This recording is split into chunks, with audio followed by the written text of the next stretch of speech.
नमस्ते। खास गरेर धेरै मिडियाहरूमा मेरो विषयमा मिम बनाउने कुरा, मलाई जोकर बनाउने कुरा आए। दुर्गा परसाई मुर्गा परसाई भनेर जुन हिसाब किताबका कुराहरू आए, ती देखेर मलाई अचम्म लाग्यो। म साथीहरूलाई के भन्न चाहन्छु भने 1000 माइलको यात्रा कुनै शून्यबाट सुरु हुन्छ।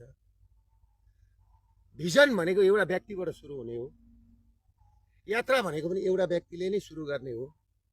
र यस्ता अप्ठ्यारा कुराहरू एउटा व्यक्तिबाटै सुरु हुन्छ र एउटा व्यक्तिबाटै विचार हुन्छ।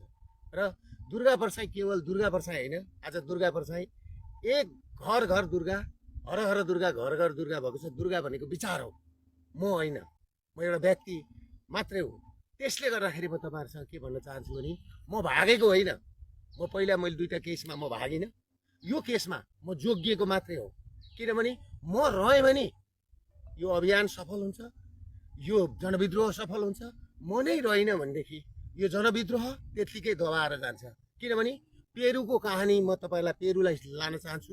पेरुमा जब गोन्जालोलाई पक्रेर मारियो, त्यस पछाडि पेरुको जनविद्रोह सकियो। त्यसले गर्दाखेरि म पेरुको गोन्जालो भन्न चाहन्न, म नेपालीहरूको एउटा लिडर भन्न चाहन्छु। नेपालीहरूलाई तपाईँको चाहिँ बचाउन चाहन्छु, नेपाल बचाउन चाहन्छु।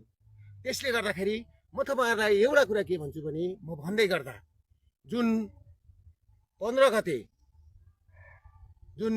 गते तपाईँको चाहिँ दुईजना, एकजना पत्रकार समथिङ रगत रजक र एकजना सबिन महर्जनको जुन मृत्यु भयो, त्यसमा म हार्दिक श्रद्धाञ्जली भन्दै उहाँहरूको परिवारलाई पढाउनलाई, उहाँहरूको बच्चाहरूको भविष्यको लागि म दुईटै परिवारलाई 5-5 लाख रुपियाँ दिने घोषणा पनि गर्दछु। म यहाँबाट निस्केर आइसकेपछि म उहाँहरूलाई 5-5 लाख रुपियाँ पैसा, किनभने जसको गोलीले पनि मान्छे मर्नु हुँदैन थियो, मान्छे मरे। हामीले नागरिक बचाउ अभियान सुरु गरेको हो, नेपाली र नेपाललाई बचाउने अभियान सुरु गरेको हो। हामीले मान्छे मराउँ भनेर सुरु गरेको होइन। त्यसले गर्दाखेरि म तपाईँहरूलाई एउटा कुरा के भन्न चाहन्छु भने, त्यो सँगै उहाँहरूलाई 5-5 लाख रुपियाँ घोषणा गर्दै गर्दा सरकारले दिन्छ दिँदैन मलाई थाहा छैन, तर म चाहिँ दिन्छु। र त्यो सँगसँगै म अर्को कुरा के भन्न चाहन्छु भने, म भागेको छैन। मलाई त्यो दिन तपाईँहरूले अहिले सम्पूर्ण भिडियोहरू आइसके, कस्ता कस्ता मान्छेहरूले कहाँबाट घरका छतबाट कसरी ताकेर बसेर छन्। र केही मेन स्ट्रिमका मिडिया, 12 भाइ मिडिया, जो युरोपियन युनियनको पैसाबाट चलेका छन्, यिनीहरूको काम हिजोदेखि के भयो भन्दाखेरि युएसआइडी र युरोपियन युनियनको पैसा खाएर देशमा तपाईँको चाहिँ धर्म परिवर्तन गराउने, हिन्दू शब्द हटाउने, धर्मसापेक्ष मुलुकलाई धर्मनिरपेक्ष बनाउने र हिन्दूको विकल्पमा अरू धर्महरू ल्याएर हाम्रो देशलाई नाश गरियो। त्यसले गर्दाखेरि धर्म रक्षते रक्षत भन्छ। धर्मलाई हामीले रक्षा गऱ्यौँ भने हामीलाई पनि धर्मले रक्षा गर्छ भन्ने युक्कानका साथ म अघि बढेको छु।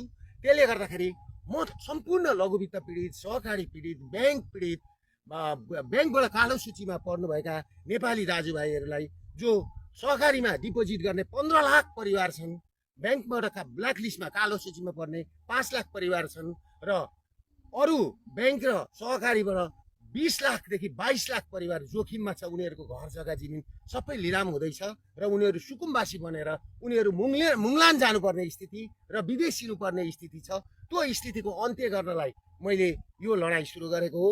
त्यसले गर्दाखेरि वैदिक सनातन हिन्दू राज्यसहित राष्ट्र संस्थाको स्थापित गरौँ भनेर म लागेको मान्छे हुँ।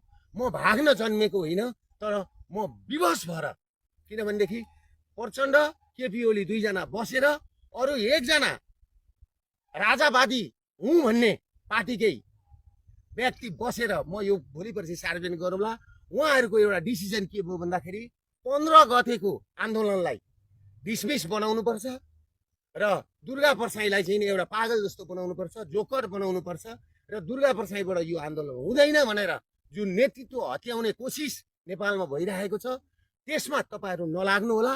सम्पूर्ण नेपालीहरूलाई के भन्छु भने, अब अरू ऊर्जाका साथ, अरू उमङ्गका साथ, नयाँ भविष्यका साथ, नयाँ योजनाका साथ म आउँदैछु।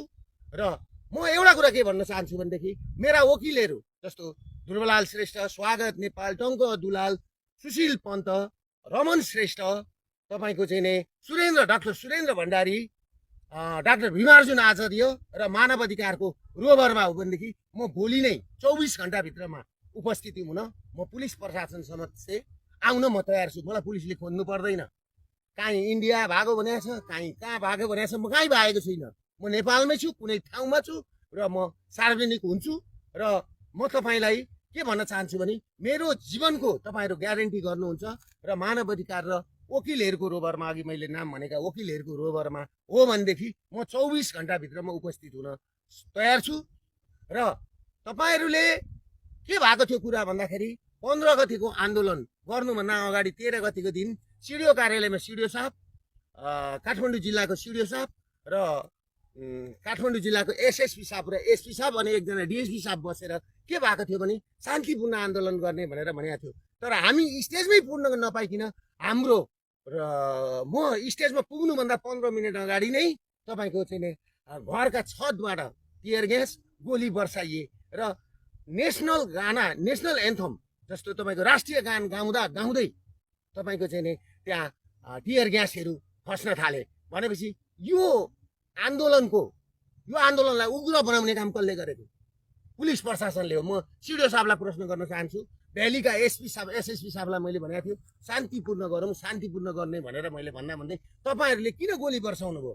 तपाईँहरूले टियर ग्यास किन हान्नुभयो राष्ट्रिय गान बसेको ठाउँमा? त्यसले गर्दा यसको जिम्मेवारी काठमाडौँका सिडिओ, काठमाडौँका एसएसपी र काठमाडौँ चलाउने हाँक्नेले यसको जिम्मेवारी लिनुपर्छ। र तपाईँले अर्को कुरा के बुझ्नुहोस् भनेदेखि यो के भन्छ, डेट एक्सपायर भएका अश्रु ग्यास फ्याँकिया छन्। किन फ्याँकिए डेट एक्सपायर भएका अश्रु ग्यास? किनभने हाम्रो प्लान के थियो भने त्यो दिन हामी घोषणा सभा थियो। हामीले 3:46 हाम्रो घोषणा सभा गरेर हामीले एउटा अल्टिमेटम दिएर अनि हामी बिदा हुने भनेर हामीले सबै कुरा मिलाएर आएको ठाउँमा तपाईँहरूले पहिल्यै गोली घरमा मान्छे चढाएर गोली पड्काएर तपाईँको चाहिँ नि अश्रु ग्यास फ्याँकेर तपाईँहरूले जुन काम गर्नुभएको छ यो उत्पीडन सर्वहारा वर्ग भुइँ मान्छे जो पीडित छन्, ब्याङ्कले थिचोमिचो परेर लघुवित्त सहकारीबाट चाहिँ नि घरबार विहीन भएका मान्छेमाथि जुन तपाईँहरूले बर्बर चाहिँ अत्याचार गर्नुभएको छ त्यसको त क्षम्य हुने स्थिति छैन। आज बम्बईका कोठीदेखि भारतका विभिन्न कोठीहरूमा नेपाली चेलीहरूले कसरी पठाएको पैसा त्यो पनि रेमिटेन्स, त्यो पनि तपाईँहरू तस्करहरूकै खल्तीमा गएको छ। र खाडी मुलुकमा नारकीय जीवन बिताएका हाम्रा दाजुभाइ चेलीबेटीहरूको पैसो रेमिटेन्स तपाईँहरूकै खातामा गएको छ। त्यसले गर्दाखेरि यसको अन्त्य गर्न जरुरी छ भनेर म लागेको मान्छे हुँ। म नेपाल र नेपालीको लागि लागेको मान्छे हुँ। त्यसले गर्दाखेरि तपाईँहरू एउटा कुरा के बुझ्नुहोस् भने म पुलिस प्रशासनलाई पनि संयम हुन र मलाई खोज्नु पर्दैन। म आइजी साहबलाई यहीँबाट भन्छु, म तपाईँलाई राम्रो चिन्दछु, तपाईँ राम्रो क्याडर हो।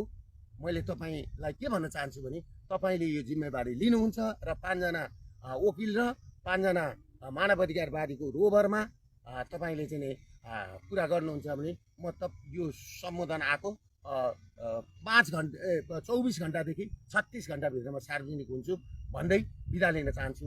नमस्ते।